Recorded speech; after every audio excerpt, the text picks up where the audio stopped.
Hello everyone, my name is Claire Sauls and I'll be going over this week's discussion. We were asked to do a discussion on the methods of locating and appraising research literature and to find a peer review article and a website while appraising the article and website of what it contains. Our first task was to find if it was a scholarly source.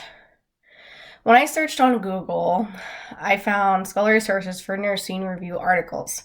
I found that an article about the attitudes of hospitalized patients who move toward patient empowerment strategies to reduce healthcare-acquired infections. While this study focuses on the empowerment of patients' engagement in preventing hospitalized infections through the patient's perspective, the website is a scholarly source due to having a not commissioned blind peer review, which means that the information was reviewed, but the names of the reviewer are hidden from the author.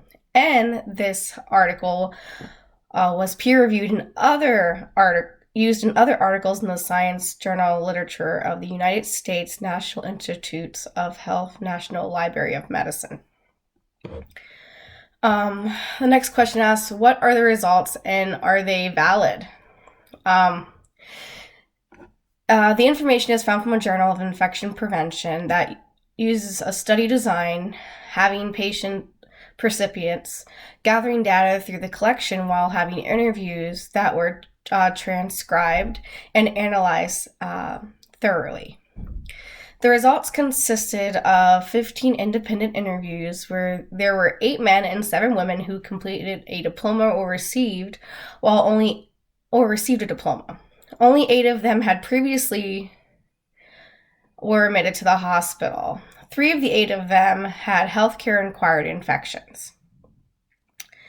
Out of the 15 patients, only 8 reported having significant knowledge of healthcare-acquired infections, and the other 3 were given information on the matter.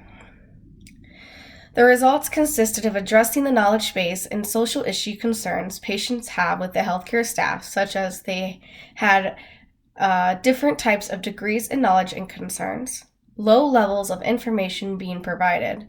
Some needed to be aware of personal hygiene, and some needed to be more engaged with healthcare staff members, even when they feel as though it would upset them. So some patients tend to not want to ask nurses or doctors to do things the proper way, which they think impacts their care. How is it useful in your patient population practice? It is useful to the patient population by educating the patients to play their role in preventing infections while in the hospital, such as maintaining their hand hygiene. It also helped to improve comfortability with healthcare staff while voicing the concerns of improvement needed in their care. Some of their studied individuals mentioned that they did not want to communicate with their care because they did not want to cause trouble by merely asking the healthcare staff to wash their hands when they did not proceed to do so before leaving the room or entering. The reason being is because some patients fear that their care would be negatively affected if they directly engage with clinicians about their hand-washing behaviors. In the end, patient engagement is critical to help and prevent healthcare-associated infections, but some of the patients' fears about individual vulnerabilities are affected. The goal of this article is to continue to empower and encourage patients to engage with healthcare staff, to adopt behaviors, and remember to remind the staff members to promote infection control.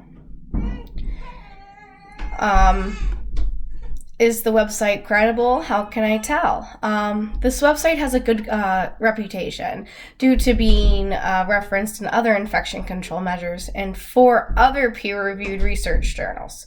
One of the 4 peer-reviewed research journals consists of examining the online approaches used by hospitals in Sydney, Australia, to inform patients about healthcare-associated infections and healthcare preventive strategies. And that is everything.